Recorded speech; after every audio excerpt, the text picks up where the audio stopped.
Longtime fans of the show should be familiar with the lender formerly known as Sue Pullen, and I'm pleased to announce that she's back, fresh off a rebrand and ready to help as Sue Mackey.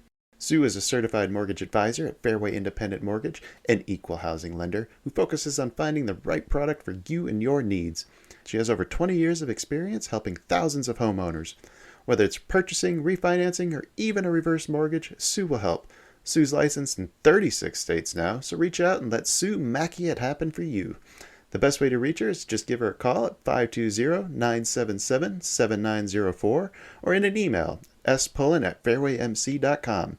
Fairway Independent Mortgage has an MLS number of 2289. Sue Mackey has an MLS number of 206048. That email again, spullen@fairwaymc.com, and that phone number is 520-977-7904.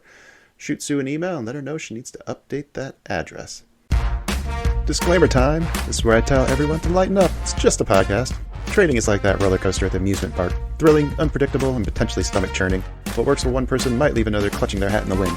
Our hosts and guests, they're awesome, knowledgeable, full of insights, but we're not financial advisors. So don't rush to make any investment decisions based solely on our banter. Always consult with a professional or do your own research. Plus, let's face it, we like to have fun, laugh, enjoy the trading ride together. It's all in the name of good podcasting fun. So remember, take it easy, don't bet the farm, and keep your seatbelts on at all times. Thank you for listening.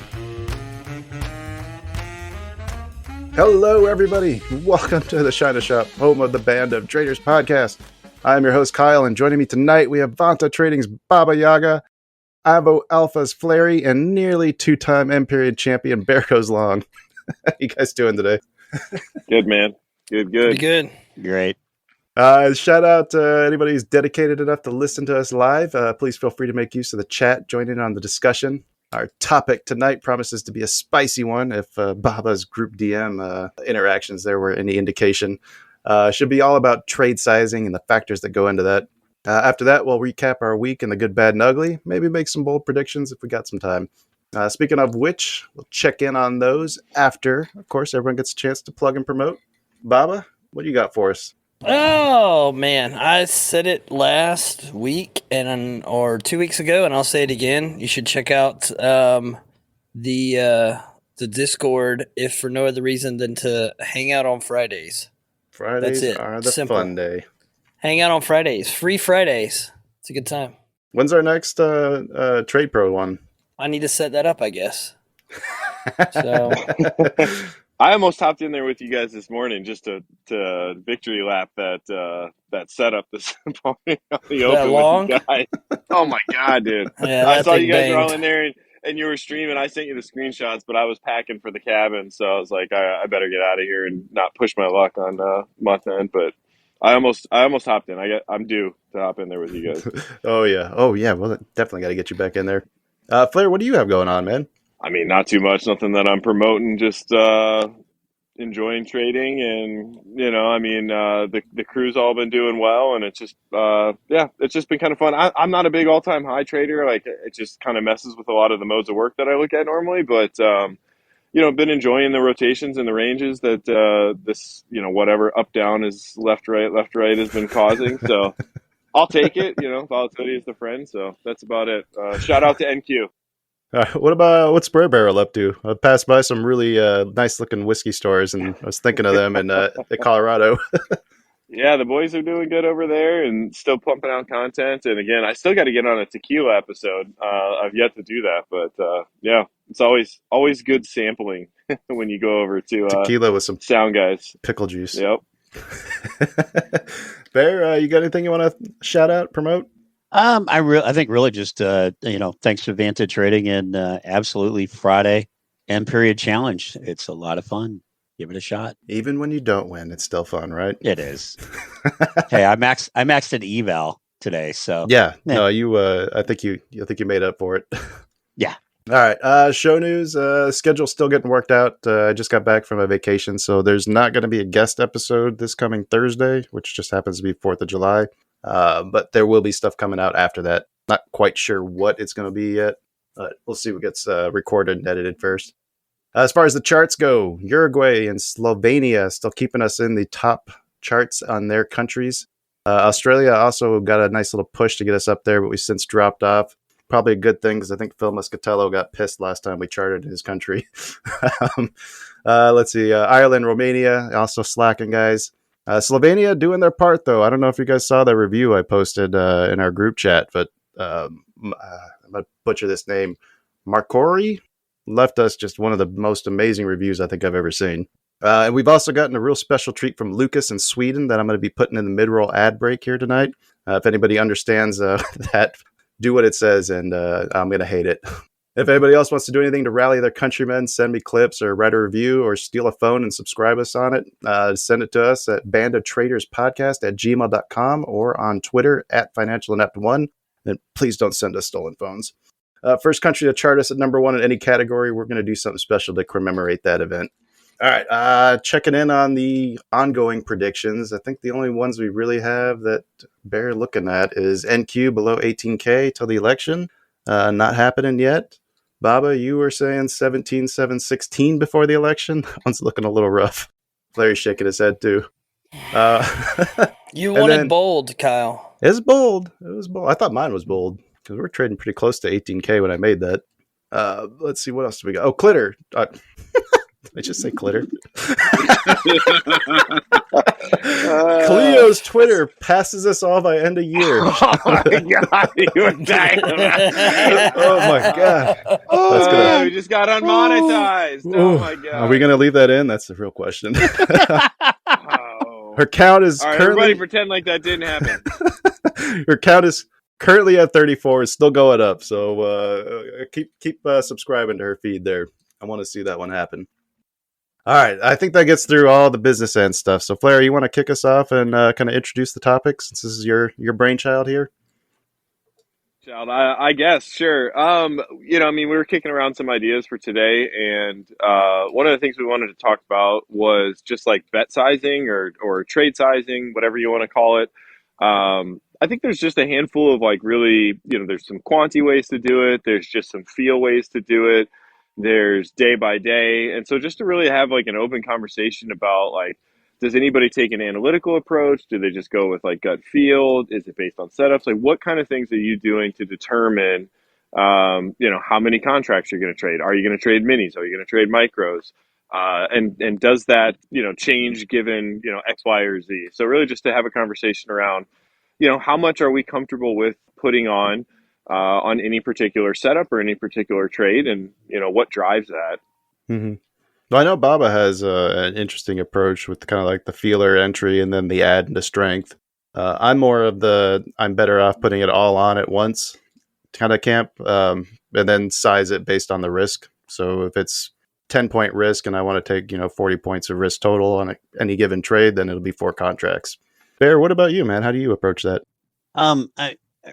My approach was driven more by the limitations of using Top Step as a prop firm, and that they didn't scale micros. So yes, you were kind of stuck of you were like trying to trade 1 to 5 micros, or you're just trading minis. And I really just worked my way through the hump into trading minis, and then with the Top Step X platform, that kind of forced me down, and I brought myself down to smaller accounts and much smaller risk limits. So that brought me down to the point of just trading one lot at a time. And so I've been spending this past several weeks really trying to work on, okay, I get in there with the one, I've got a tight risk, and then when do I add and how do I add? And that's a really challenging learning process. Yeah, the adding one is tough. Mm-hmm.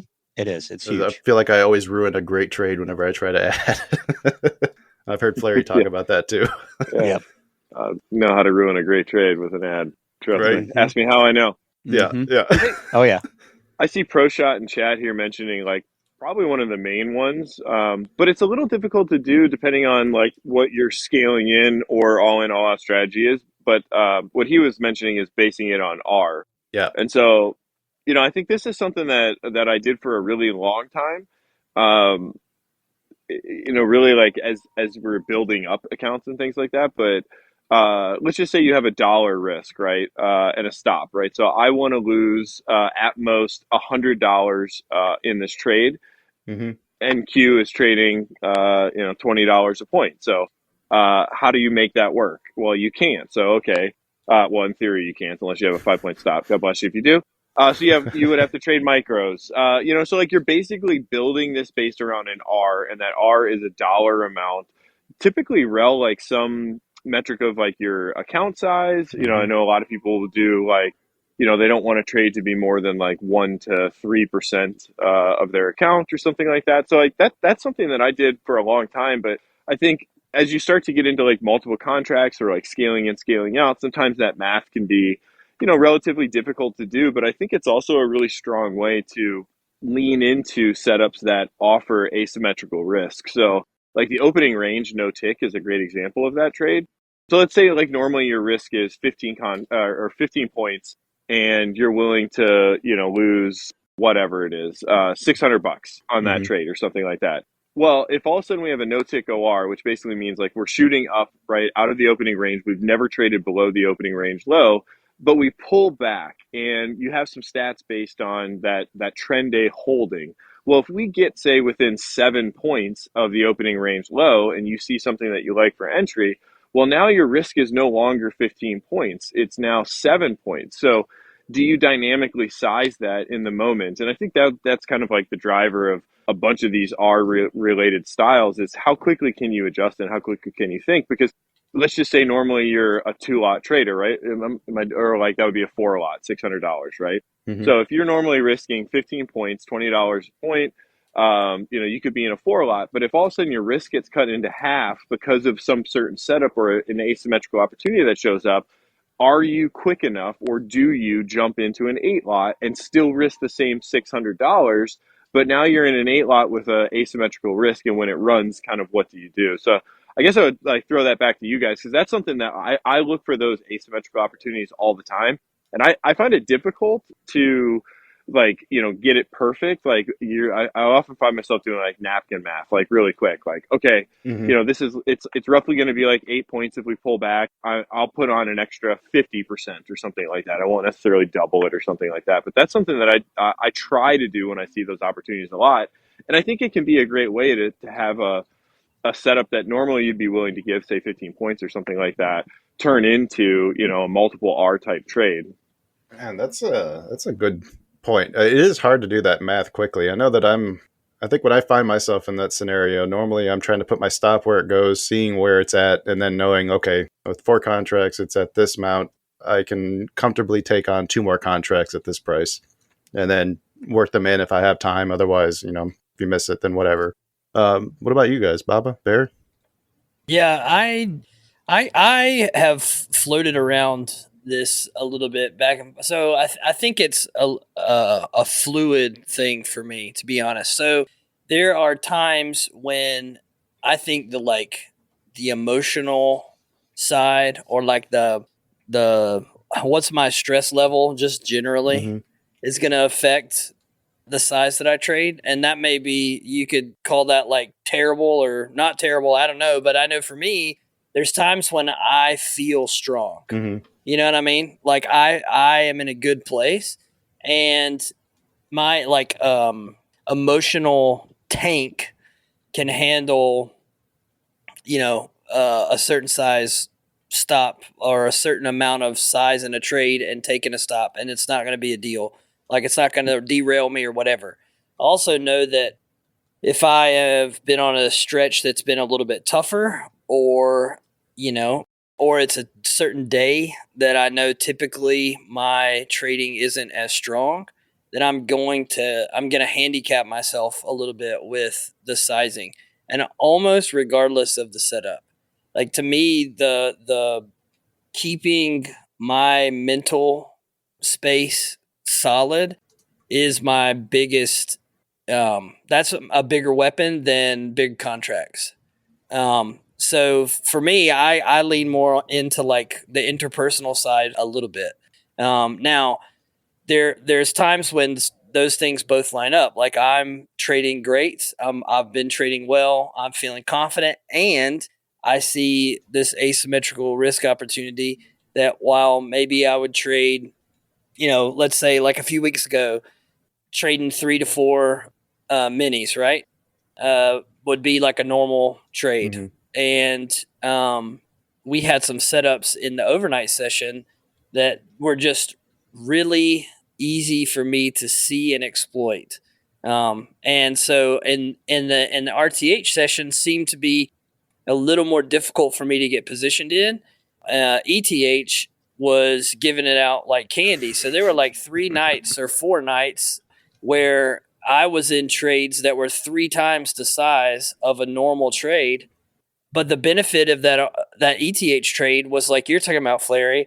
I had a clear line in the sand, so I was able to add again, and continue to like keep the risk relatively in check for the amount of size that I had on, knowing that if this trade goes, like tomorrow I can do whatever, it doesn't matter. Right. If this trade doesn't go, it's not going to be a big deal. So I think it's like, for me, it's like a combination of how am I like mentally, how solid am I, how good am I at that day or during that season, and then what's the opportunity in front of me. Like today is a Friday. I usually trade them smaller. The setup was great. I took the trade with enough size that I could lose it 2 or 3 times getting positioned and still, bang it out because, I felt like there was a pretty high possibility of us running at least 100 points on that. So I didn't need, and that's another thing, like I don't need, 8 contracts on that. There's enough meat on that bone. I was actually so confident in that trade that I messed up and closed the whole thing out at target 2 and then just put another contract right back on there. Like I didn't wait for it to pull back or anything. I just threw another one right back on, moved the stop all the way to the original entry, and then that, got the rest of the trade off. So for me, there's some ebb and flow with it, man. I mean, like, I just think I know that I have to be on guard and almost protective of my mental capital and like my mental state. And one thing that can really drag that down is sizing up at inopportune times, and then taking a few big kicks in the teeth, or what feel like big kicks in the teeth. And then that's just not fun. I mean, it's just not fun. Well, I like the one point you made there too about the overnight and being higher sized. I was going to ask you if volatility or just like the day type in general affects your position sizing too, because it seems like it'd be safer to get away with adding 3 times the size in overnight than it would be in 15 minutes after open.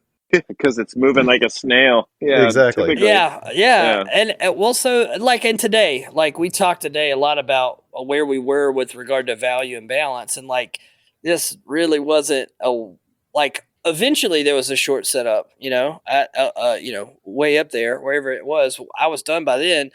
On the flip side, like where we were when we were opening and what kind of unfolded there, it just that I really felt like there was a pretty good chance of this thing just, kind of unwinding to the upside. And so I think the day type does affect that. Today was weird because I don't normally trade, much size at all on Fridays. At the same time, I really liked what was kind of happening. So it was kind of one of those, and I just opted to not push it. I mean, I have quintessentially felt myself give in to being in a hurry. Being in a hurry to get somewhere, being in a hurry to make this certain amount, being in a hurry to eclipse this monthly goal, being in a hurry to eclipse this 1 quarter goal, or this, I want this quarter to be the biggest quarter ever, or whatever that might be. And that can also really play to the negative. I mean, it can help you be real confident and bold, but it can also, for me, if I'm not careful, I can internalize that as pressure, added pressure that's not necessary. Yeah. Yep. Yeah, well, I mean, essentially what you're saying, Bob, is like it's this arbitrage between like emotional risk and like quantitative risk, right? Like, Exactly. I think we all are capable of sitting down and sort of figuring out like my account size is X and I should probably risk somewhere between here and here. And that's that's your Y. But then there's also like, the kids were driving me fucking bonkers this morning, and it's Friday and it's month end, and I probably I know that again, like to talk different strategies, like I know that my Kelly bet size is supposed to be this, right? And that if I continually bet this size on this setup and I'm betting third Kelly or whatever, like the quantitative side of things. Yeah, okay, but we're not robots, right? So I guess that's part of the discussion as well, is like, how much do you arb that difference between like statistical Kelly, right, or like some sort of mathematical bet sizing versus emotional bet sizing, right? Like I'm comfortable in this range, which I like. I'd be willing to bet that's what you have, right? Like I think we all have that, right? Like what's my min, what's my max?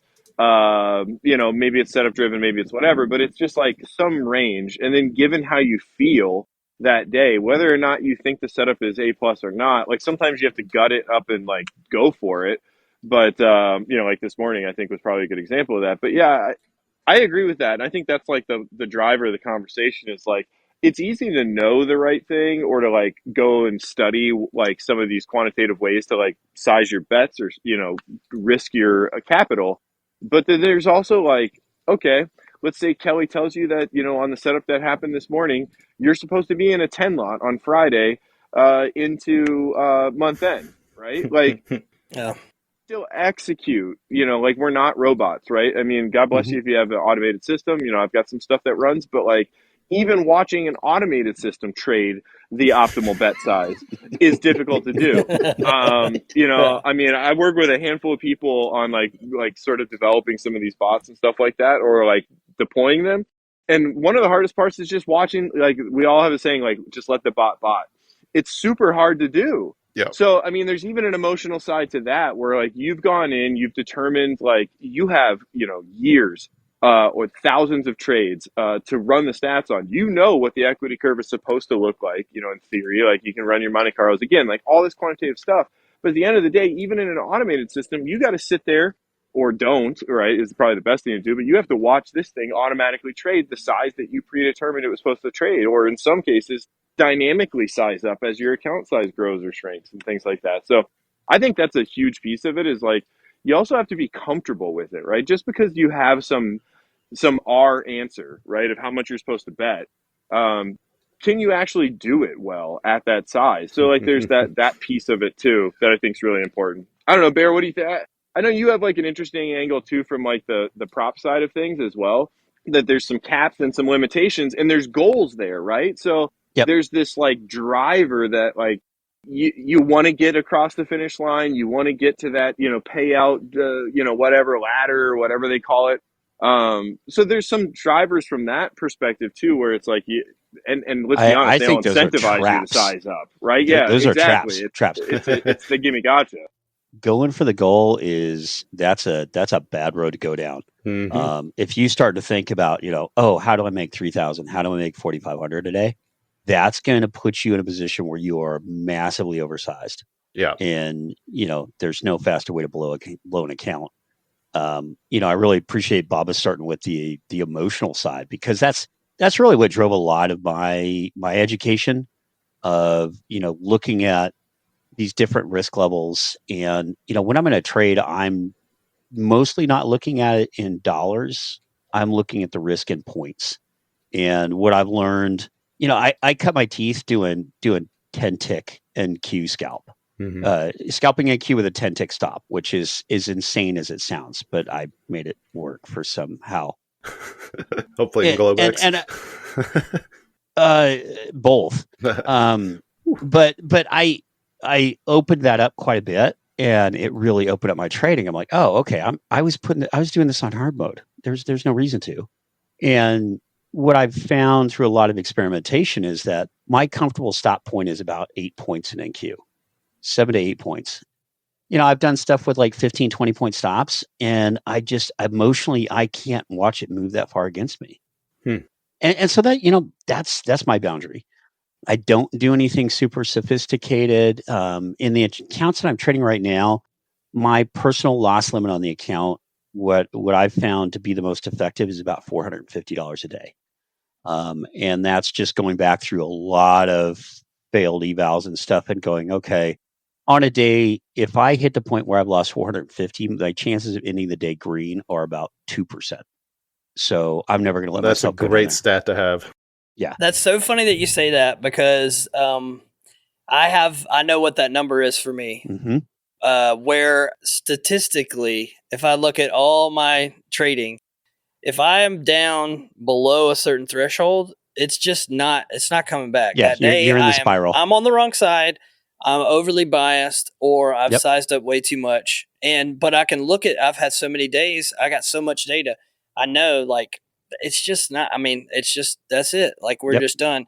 Now, fortunately, like I don't land in that area very often. I mean, single, one hand, number of times in the last, I don't know, bunch of months that I've been in that position where I was like, well, that's it. We have hit the rock bottom.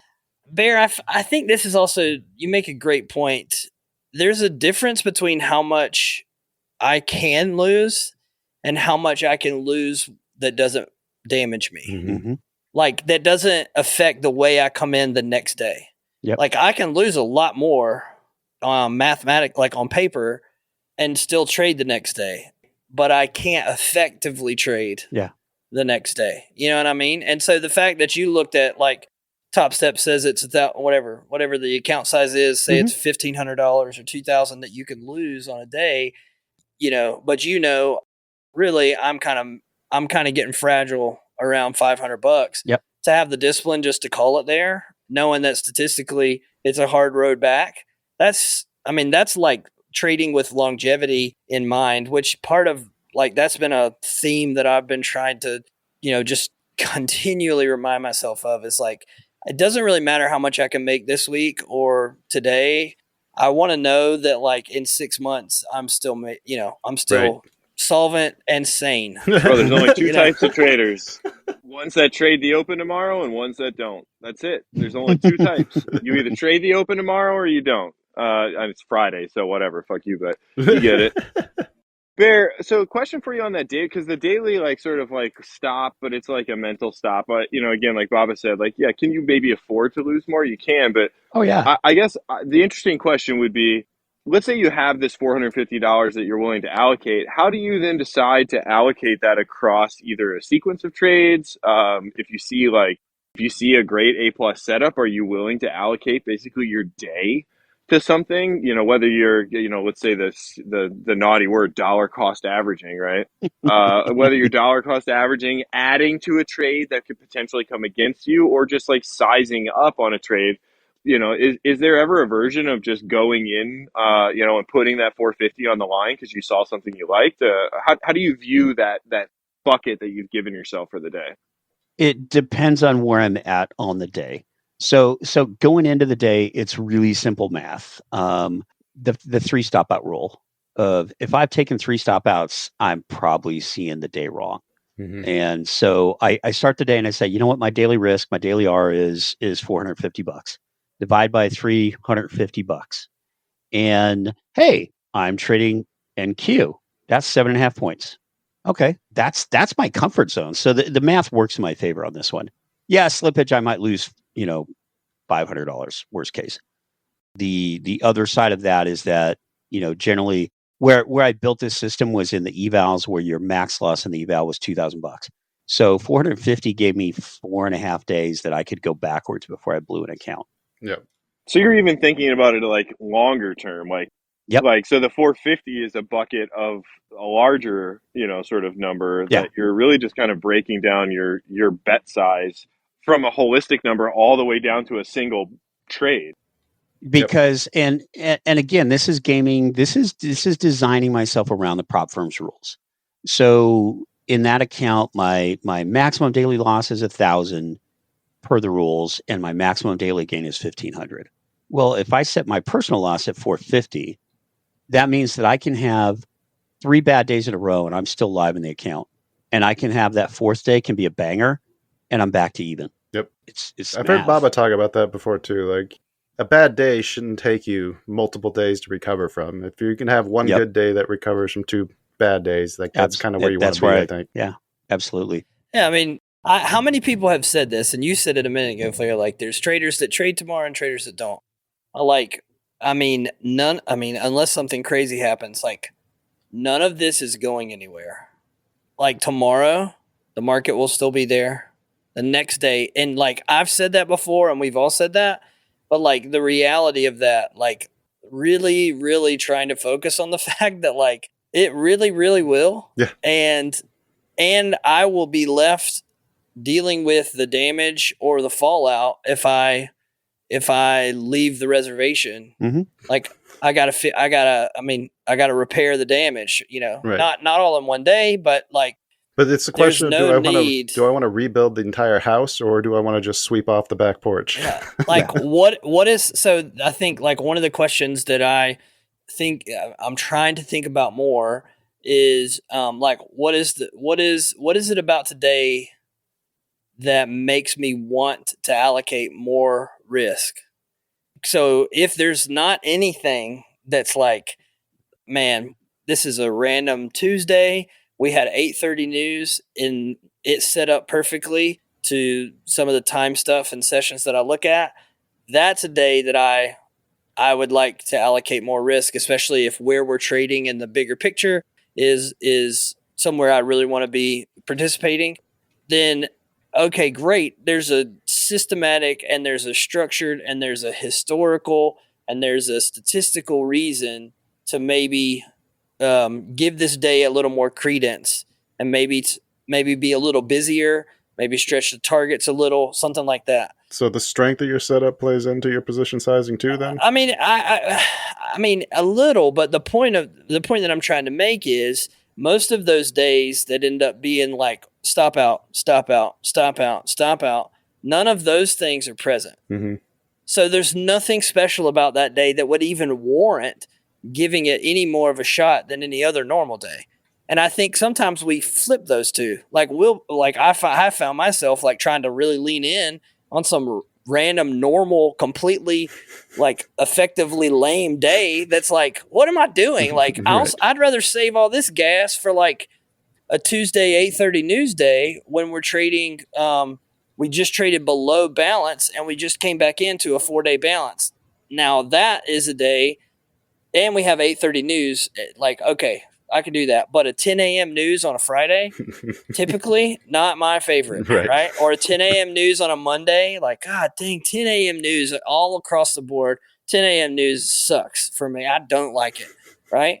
But you find yourself like fighting on a day like that. Right. When Dude, Friday Michigan news can suck. Yeah, I can't stand that. That's your people, Who bro. cares about Michigan? On this Who cares about Michigan news, whatever it is? Consumer. It drives me nuts. Yeah. But you get like Nothing suckered ruins in. a good trade like that 9 a.m. Yeah. news or 10 for you time. Yeah. Yeah, it's so annoying. I don't know. For me, I've had to set an alarm to make sure that I am out of a trade at those freaking noon treasury auctions. Oh yeah, noon. I don't know yeah, how many times I've been in a great trade that just gets. I'm more okay with the noon treasury auctions. For us, it's 101 Eastern. Those typically can get things moving because a lot of those mornings can be a little bit static. Right. It's super important to be aware of them. The 8:30 Eastern news, a lot of times I really like to be at the desk prior to that. It really lines up well for me a lot of times with other work that I have going on. But I mean, the takeaway from all of that thing is that we'll end up unintentionally allocating more. We'll donate so much more unintentionally on a day that's stupid, Mm-hmm. and then not be as aware on a day that's golden. And I think, it's not saying, oh, well, if my normal risk is 1,300, that's when I start to come unglued. Then today it's going to be 2,600. Maybe it's if my risk is 1,300 before I come unglued, and this is an A++ day, then like when I see it, I'm really going to give it. I may take size that only allows me to have 2 stop losses, but that's fine because this day should really bring it. Whereas on a stupid day, with 10 a.m. Michigan, Fleri's People's News.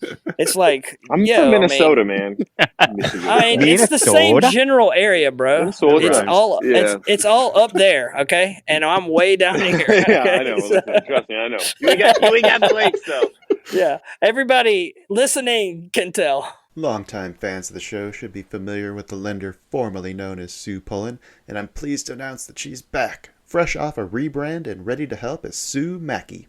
Sue is a certified mortgage advisor at Fairway Independent Mortgage, an equal housing lender who focuses on finding the right product for you and your needs. She has over 20 years of experience helping thousands of homeowners.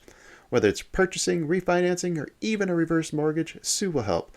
Sue's licensed in 36 states now, so reach out and let Sue Mackey it happen for you. The best way to reach her is just give her a call at 520-977-7904 or in an email, spullen@fairwaymc.com. Fairway Independent Mortgage has an MLS number of 2289. Sue Mackey has an MLS number of 206048. That email again, spullen@fairwaymc.com. And that phone number is 520-977-7904. Shoot Sue an email and let her know she needs to update that address. But I mean, essentially what you're saying though is that there should be a criteria too, because we're talking about like bet sizing, and in theory we've all sort of said that it's fluid, right? And there's some different factors, but there should also be criteria for when you're going to go for it, essentially too. And Man, I'm trying to not go for it. By the way, I have gone for it so many I know, times. bro. Tell me about it. I am trying to not go for anything. I mean, that's why the topic is top of mind. I mean, I've been trying to size up since January and gotten, basically my teeth kicked in just about every time, and trying to do it more of like from a quantitative approach, like a statistical, like percentage of account. I actually think of it more from like a poker buy-in perspective. Yep. But, like that, like you're saying though, like there should be a criteria to this. You should have a plan. It shouldn't just be like, oh, this is a 10 lotter. Like, Yeah. I'm ready, because you're probably not. And even when you sit down and you plan it out, like, I think it was Pro again that was saying it in chat, like, you have to be emotionally ready. And there's no really way to know until you get in there and see, like, okay, I could do this I like 6 lot because it just scales easily, but like, I can do this on a 6. Can I do it on a 12? And you find out real quick whether or not you can or can't. Doubling is, or whatever. Yeah, well, I mean, not necessarily doubling, but like just quickly, like the way that I look at it is, in poker we do buy-ins, right? So let's say you're playing the 10-20 mix game. Typically, a buy-in at that game is going to be $500. Well, if you want to play that game and have some survivorship in that game, you should really have somewhere between like 50 and 100 buy-ins in that game. Otherwise, variance, right? Statistical anomalies, drawdown starts to become a factor. So I think about my trades in the same way. I want to have, for the size that I'm willing to trade, I want to have basically 50 to 100, which really becomes like a percent of your account, right? I want to have 50 to 100, somewhere in that neighborhood. 1 to 2%.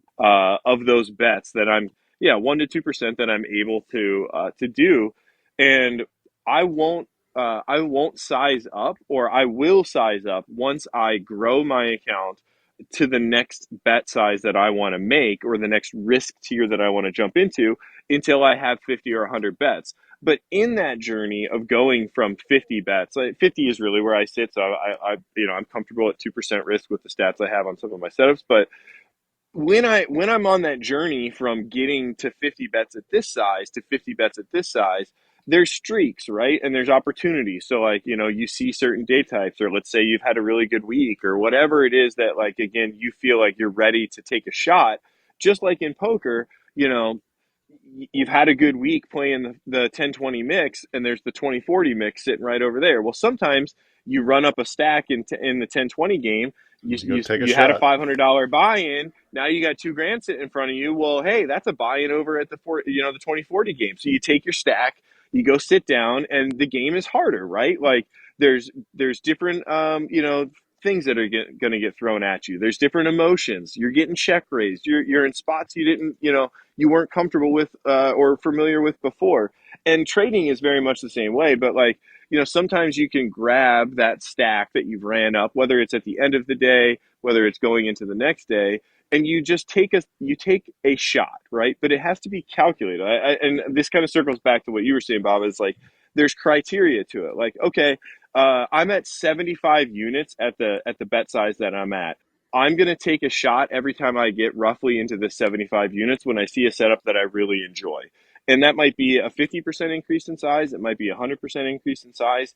But the point should be that there's a criteria to it, that you're comfortable. And then again, like you were saying, Baba, it's not going to kill you, right? Like, yeah, okay, normally, you're comfortable. Like, we'll just use the $600 example. We're comfortable losing $600 on this trade. Well, I'm going to try to lose, or not try to, but I'm going to try to double that on this trade the next time I see it, and I'm going to allocate $1,200 worth of risk, whatever that contract size is, to this trade. And it's systematic in the sense that, like, I know I'm counting my bet size. I know this trade won't kill me, but the next part is like tying back to that emotional piece is, okay, so I did it, right? Now I'm playing 2040. I'm in 12 lots. What did you do? Did you punt your stack off? Did you start playing hands outside of your range? Did you add to your losing trade? Or did you come and bring your A game? And I think that's the big piece. And again, like what Pro was saying is like, can you actually do it too is a whole nother piece, which, I think it's interesting because in my mind, this conversation when we were going to have it was going to be like really analytically based. And it seems like the consensus is a lot of us think about this from more of like an emotional, like we have some base of like, we're comfortable with this risk from, a couple of different like metrics. But at the end of the day, like we're sort of like going here to figure out whether or not we're going to deploy what we're comfortable with or what we've allocated, which is kind of interesting, right? Like it all does sort of come back to a little bit of an emotional sort of metric. Right, wrong, or indifferent, right? I'm sure there's some quants like rolling over in their grave because we're not all saying to bet, to bet, the same every whatever, time. third It should be the Kelly same. every Yeah. time, right? Because in theory, you should, right? Like in theory, if you have a setup that you have great stats on, like exactly how much you're supposed to bet. There's literally a formula for it. They like took down Vegas doing exactly that with like a 1% edge.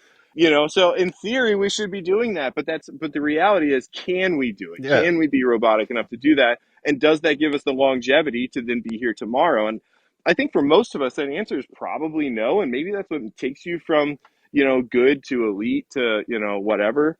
It's still it's a cool conversation because I think everyone sort of like guards this thing. They don't want to say I trade one, I trade six, I trade micros, I trade minis. When really I feel like if we sort of like at least discussed it a little bit more versus like having to like, I ran a Kelly criteria thing, and Well, my Monte Carlo says that I asked I've got ChatGPT. zero risk of ruin. Right, exactly, right. So, anyways, I digress. uh, if people aren't giving you good answers or when you're trying to have this discussion with them, it's probably because they actually need to spend a little more time thinking about it. I know I do. As the point you're making, like we're not robots. We're not going to trade perfectly every single day. And that maybe there needs to be a lot more awareness on your mental state coming into the day. Like, am I operating at peak performance? Yep. Do I feel like betting on myself today, or do I feel like hedging a little bit?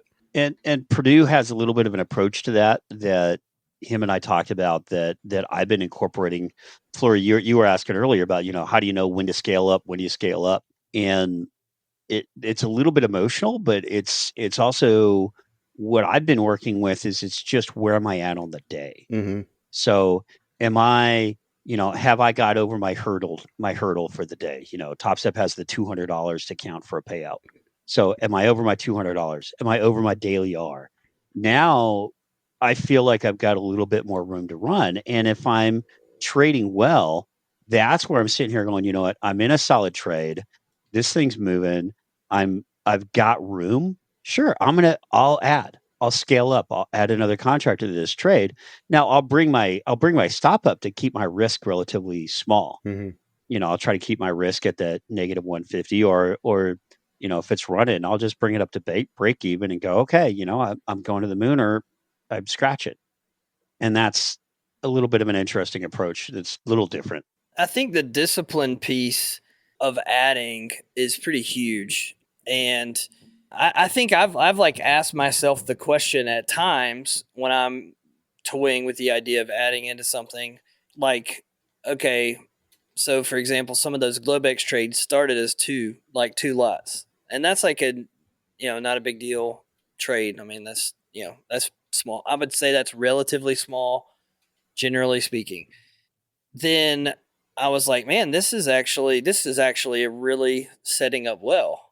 Then it's like, okay, am I going to cut the legs out from under this trade if I add here? Because then I'm going to have to mitigate this, stop a little bit too much. So finding like what qualifies like that second stage of a move. So you get like your entry in that initial move in your direction, and then further qualifying that with like, what do you want to see to fuel the next leg, and like having I've talked about like high standards for the market, like holding the market to that standard. Like if this thing is going to make second run leg or a second leg run, I don't want to see it below whatever price, below this market structure, below this whatever you're using for entries and structure and all of that. And then if I'm in a place where I'm like, I can honor my commitment to myself to not move a stop, to not do anything stupid, then I can add into it. And so that trade went from 2 to 4 to 8 to 15. Jeez. But it was okay. Yeah. Like it was fine. And also having that many contracts, like that second leg doesn't have to really do that much for that to be very profitable and to be an outsized return. And then I can scale it back down, which I did. Like I think we looked at the screenshot of that sequence that week, those 3 different times that happened in the room at different times, just talking about like that the overall move was only like 45 or 55 points that I participated in, but I did it balls to the wall, but I also did it very responsibly. So I think if scaling up on that initial entry is hard for somebody, if you have trades that usually have kind of like 2 or 3 legs to them, if you don't want to put on, say you're trading 2, or let's say you're trading 5 micros, and you don't want to put on 15 micros right off the rip because that's scary, and you don't want to take that big of a stop loss. If you have, a 10-point stop loss is like $300 or something like that on 15, but you get 5 on, and then you get a chance to add 5 more, and then you just keep the discipline on that stop. And then you can get 5 more on, and sure, sometimes it'll come right back and stop you out at break even, and you made nothing on the trade. That's where having some stats on kind of what the expectancy is of your moves and stuff like that. But I think that is a way I've found in this new stage of trading life to comfortably get into a little more size without risking like hurting myself on the front end. Because a lot of times most of us are entering, in sharp edges of the market, or what we're anticipating to be a sharp edge. Even if that's a pullback, you still are having to make a decision on where's the terminus of this pullback for me to then join on the right side of the V. No matter what, you're having to make a call, right? Yeah. And so you make that first call, and then if you have an immediate qualifier that gives you the freedom to add a little bit more size, that can be a kind of, I would say, an appropriate self-protective way to add, and I don't want to sound like a tool bag. Like, let me just be clear that my trade size varies so much, it's not even funny. I have been in that size trade like 3 times, 4 times since in 2024. And there are days where I trade like 5 micros, and there are days where I'm trading 25 micros, and there's days when I'm trading 3 minis or 5 mini. Like it does really vary a lot for me personally. Mm-hmm. And I know that probably throws the stats people into a hissy, and also probably at times hurts me. But the help that I get from that is that when I need a little rest, like I just need an easy win. I need something that feels good. Like right. I can do that, and tomorrow the market will be here. All right. Well, it looks like lights are going out on Fleri there, so probably need to move on and do some good, bad, and ugly. Oh, I had to move away from the lake. Hey, the bugs were I saw you swatting some mosquitoes there. Yeah. Real quick before we hop in to the good, bad, and ugly, I just want to say, like, so Baba, what you're talking about too, like, I know, to some extent, yeah, it's talking about like your entry style or whatever, but like essentially it's tiered risk, right? Yeah. So it is a version of bet sizing. I mean, I think a lot of the like mid cap guys call it pyramiding or whatever, but 2 things with that. One, when you put on that feeler and you let the trade go in your favor, and you get to a place where the market breaks, like you said, you hold it to a high standard. You go, okay, like today the short. It was a perfect example of that. One, we had a nice cushion because we had that beautiful move up with the setup that you and I were both in. And then, things just ripping. We can fire a few shots short. And then when they made that upper distribution, I said, if they get below this lower distribution, I just put on a tiny little feeler, right? Little feeler. And I said, if they break this distribution, I am adding. And I actually added the nut low, and it came almost all the way back.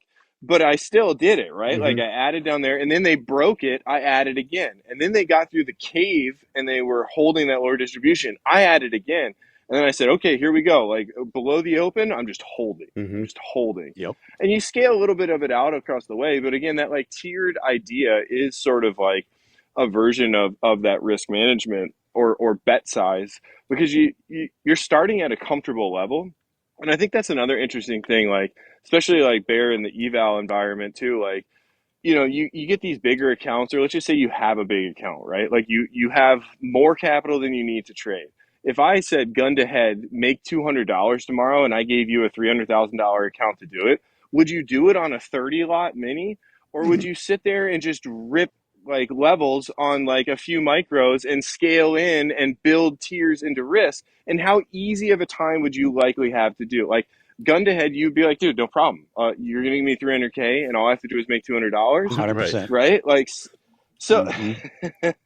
So dude, I'm saying like that. Look at the salary over the year, or look at your stats on the quarter.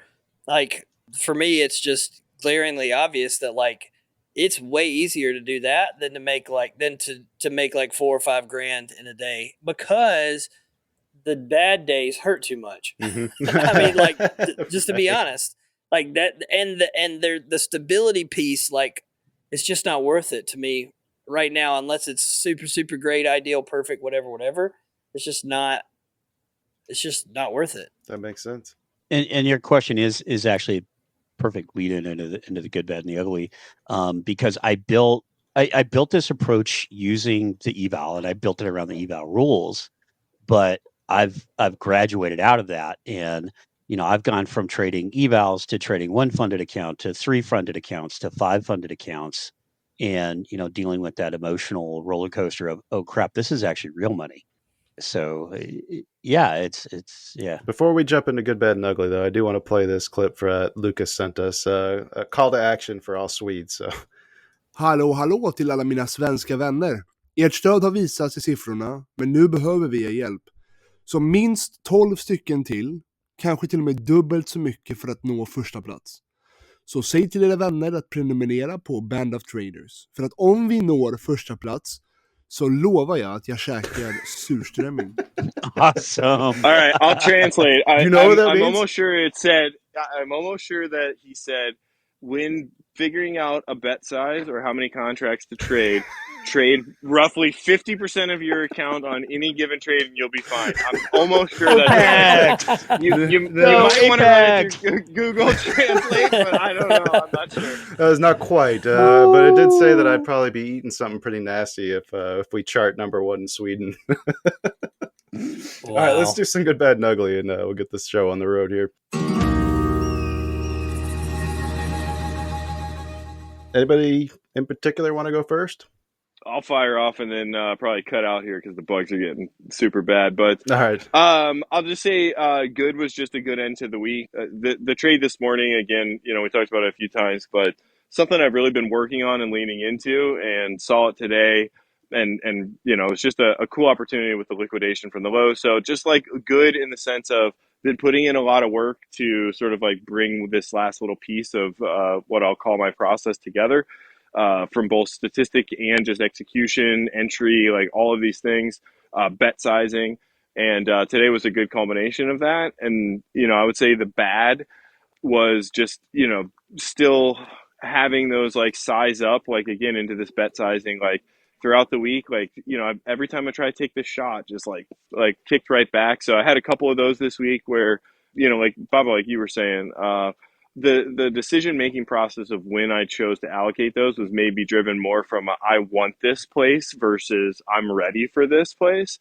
So, again, like good dovetail into this conversation. And I would say the ugly, really, I don't have anything that's like super... Don't have to have an ugly. Yeah, anything that like I'm just like really like ashamed of, like really this hasn't really been going great or whatever. But I've just seen, I'll say this, I've seen a lot of people in this all-time high environment and the expanded price, which is something we didn't really get into, of like we're trading at 20K NQ now, and you were sizing 6 contracts at 12K, 14K. Are you still sizing 6 contracts when we're at 20, 30% higher, 40% higher?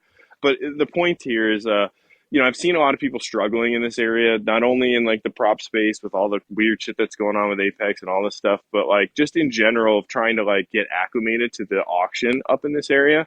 So yeah, I mean myself personally too, like this area sort of like drives me bonkers being up here when there's no resistance one day, or they clear out all the support and we're just kind of like building these chop balances all over the place. So I guess my ugly would just be like this general auction, this all-time high auction is just an area of struggle for me, and I think probably a handful of people that I know very well.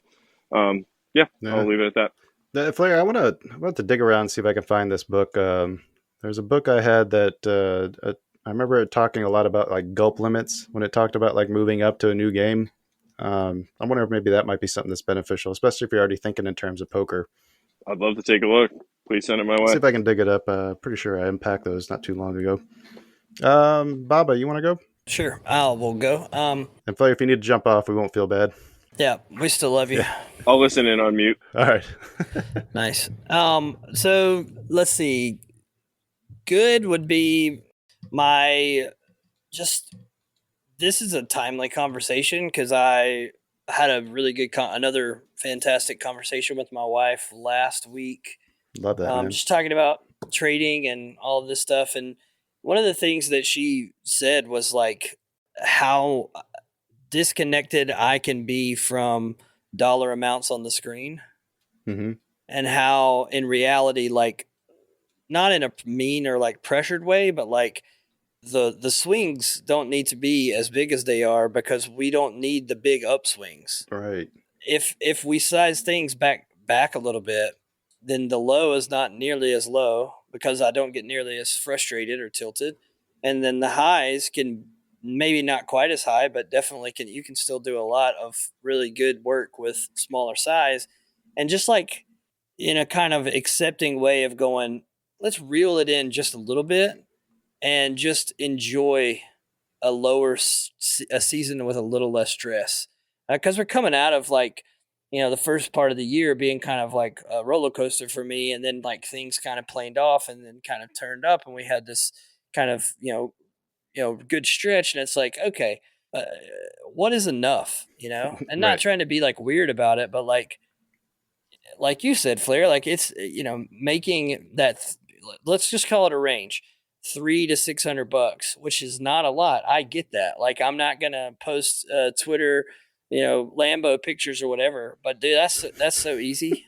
Like, it's so easy and it's so comfortable. And like, I don't know. I mean, like, I'm not saying that it's like a finish line or anything like that. It's definitely taken a few steps back in the one hand, but I don't know, like just that conversation of her just being like, it doesn't have to be like ball out stuff every day. I don't know. It was good. And so, dude, that's awesome. Just keeping her involved. I mean, like, yeah, there's so much benefit to just communicating with your partner about what you're trying to do or accomplish and making sure you guys are on the same page.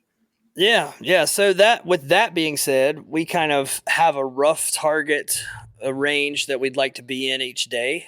That's still more than we need.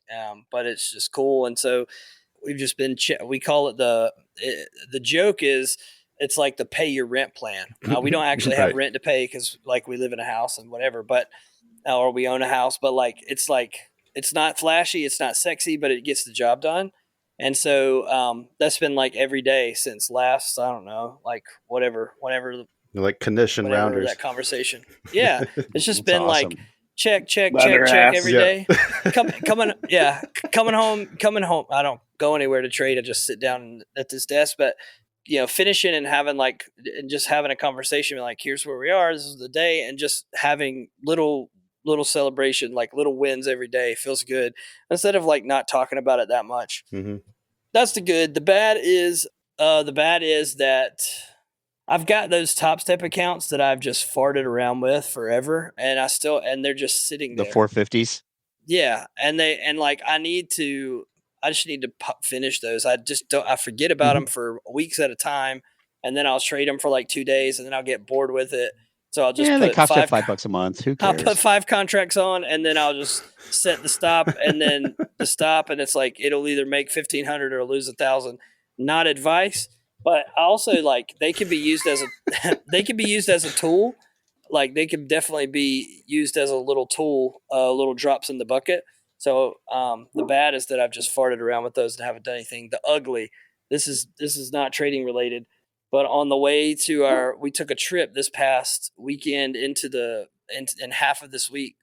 We were gone with the kids to a water park, and on the way to the water park, I had one of my kids, I think, got a little car sick and also wasn't feeling well. Oh, Super no. vomit all in the car, all in Oh, the car no. seat. Explosive.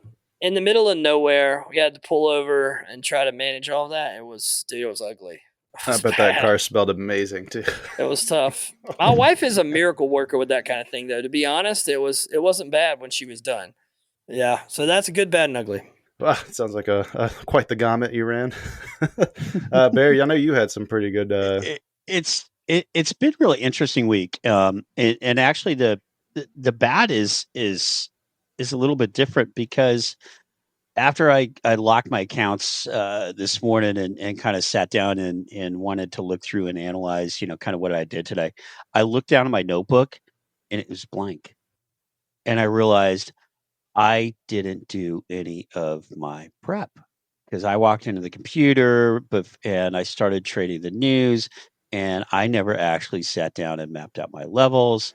I only got like 4.5 hours of sleep last night.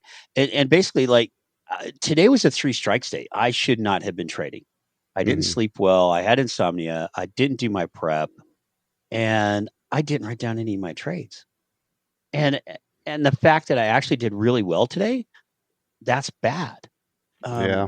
I rewarded, my bad behavior got rewarded. And so, I want to look at that and, just kind of use that as a call for action, for myself.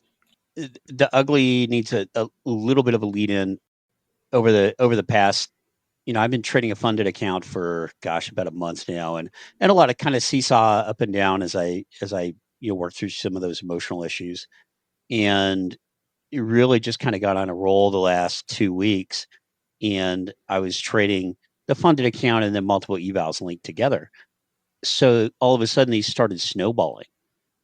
So I was trading 2 funded accounts on Friday. Friday I passed another one. So Monday I'm trading 3 funded accounts, and then Monday I passed 2 more. So all of a sudden I have 5 funded accounts. And I kind of set a couple of those aside. I'm like, okay, I'm not going from a Yugo to a Ferrari in one day. Let's Right. scale this up. Let's scale this up a little bit more slowly than that. And I came into Wednesday. I was trading 3 funded accounts together. Had a really nice day, and I'm like, cool, lock those up. And then hopped into one of my other funded accounts and kind of farted around, and I was chasing and Mhm. hit my daily loss. I'm like, yeah, okay, cool, that's why it's there. And it's a small enough amount of money that I can look at it and go, oh, okay, 450. Oh well. Yeah. And then I came back in Power Hour in my 5th funded account and just took it to the moon. I ended up like up 5R. And I'm like, Dang. wow, cool. So then Thursday rolls in and I'm trading 4 accounts linked. And I was just on a roll, just hitting trades. And I hit some point, I stop for some reason, I look up and I'm at 4R on the day. And I'm like, wow, that's pretty cool. Well, that's less than my record. That's less than I did yesterday. Yesterday I did 5R on that one account. And Oh no. and then it hit me. I'm like, I'm at 4R times 4 accounts. That 2 days is 5 figures. Holy crap, what did I do? And so I stepped back and I had like the reasonable reflex that said, you know what? Lock your accounts, shut it away, and just come back. Because once you lock those accounts and you lock in those gains, you're now limited by that $450 loss limit. And somewhere in my head, I even heard, nobody can take this away from me. And then the evil voice in the back said, except me. I can. I kept trading because now I had this. Well, if I hit my personal best on a day in a funded account times 4, wow, that'd be really cool. Yeah, and you can kind of guess where that ended. Yeah. the day actually ended with all 4 of those accounts down at the loss limit, my 450 limit. And, I kind of walked away and I went for a long walk that evening and a lot of conversations in my head and kind of going, wow, why did I do that? And, my goal that day was just to make 450. Right. And I had several opportunities to stop above that goal, and I didn't. I was in the death spiral, and I couldn't drag myself away from the computer long enough to reset. So that was my ugly. I tell you what's awesome about that though is that you did keep that 450 loss limit in place, because that could have easily been the kind of day where you blow every single account you own. Yeah, I could have gone in and turned off that loss limit. Ask me how I know. Mm-hmm. And I did. And what really so then my good was I was actually still able to sit down at the computer this morning and bring a fresh start, bring a clear day to it. And I actually stacked them all together. So I was trading the 5 accounts linked as one. And I just was hitting trades. And I look up and I'm like, I'm at 3R for the day. Wow. Across 5 accounts, that's the same amount I was up yesterday. You know what? I think that's like an emotional point for me where my brain just, because, the day before Thursday, I was like celebrating. I was doing the dance. I was going, I was getting ready to like, hey, I'm Superman, oh man, I'm going to be on the Top Step broadcast tomorrow for leaderboard and, all this stupid crap, totally stupid crap. And so when I hit that dollar amount today, I'm like, you know what? Shut it off. And I locked it up because we had talked about it before the day started that, if I hit that, lock it up. And I did. And it felt so good. And I'm like, cool. And then I went and traded evals. I traded one eval. Oh, I hit the 450. Oh, well. And then the last eval I saved for M period challenge and I maxed it out. I hit the $3,000 goal. So cool. God damn, dude. That's freaking awesome, man. That's why those loss limits are there, right?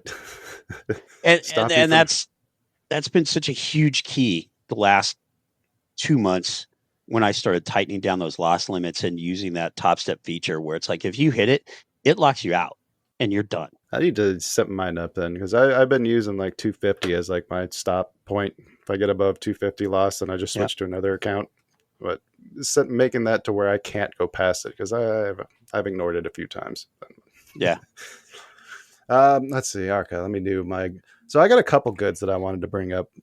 First one, June has been our best month in terms of downloads for the podcast, which is just freaking incredible. It's been a lot of changes, and we're actually hit that number doing less episodes than we're doing back during that time. So the numbers are even better if you think about it in a per episode situation.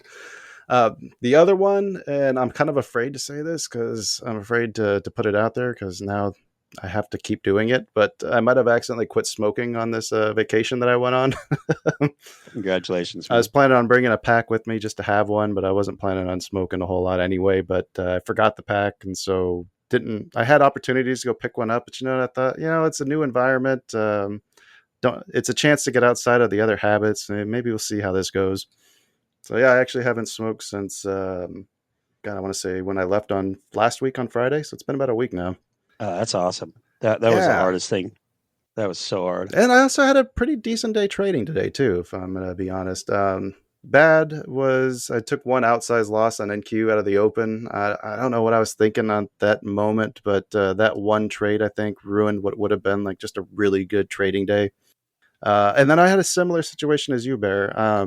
When I was done trading for the day and I went and started typing up my journal and my notes and reviewing my trades, I noticed that I hadn't made a single observation on the chart like I had been doing during that observation period before I had gone on vacation. I think part of it was because I didn't renew my CR charts data feed, so I didn't have my normal chart to do those observations on, but that's still on me. And it's kind of disappointed with myself with how easy it was to not do that, to fall back into those old habits. So going forward for next week, that's going to be like my big focus is making sure that I'm still doing those observations. I feel like I'm much more in tune with what's happening, and it keeps the what is Andrew calls it his Wreck-It Ralph. It's my Rambo. It keeps that person from taking control and trying to burn the whole place to the ground.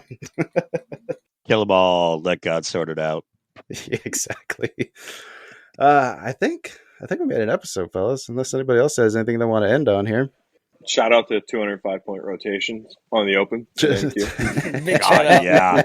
Oh, beautiful. When you close a 100-point runner on a Friday and it runs 100 more points, Right. Yeah. And that wasn't even the trade of the day. All right, folks. So I think that's going to do it for today's episode. I got to say thank you to Fleri, Bear Goes Long, and Baba Yaga for joining us tonight. Everyone listening who stuck around to the end. Remember, you can show our panelists some love. Click on those links in the show notes. Visit vantadtrading.com so you can join Baba Yaga and Mr. Banks every morning. Visit bandatraders.com where you can browse our huge catalog by guests, or you can check out the great deals and discounts we've collected over the years. Be back soon with another exciting episode, hopefully more impressive than Connor McDavid winning the Conn Smythe. But until then, rate, share, subscribe, blah, blah, blah, and have a great week.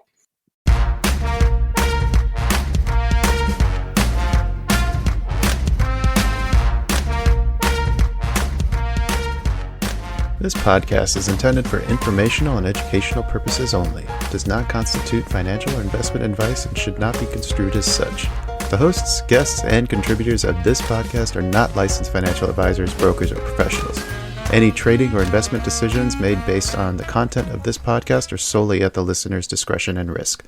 Trading and investing in financial markets carry inherent risks, and past performance is not indicative of future results. Listeners should conduct their own research and seek advice from qualified financial professionals before making any financial decisions. The views, opinions, and information shared in this podcast are those of the individual contributors and do not necessarily reflect the views or policies of the podcast creators or associated organizations. Produced by China Shop Productions.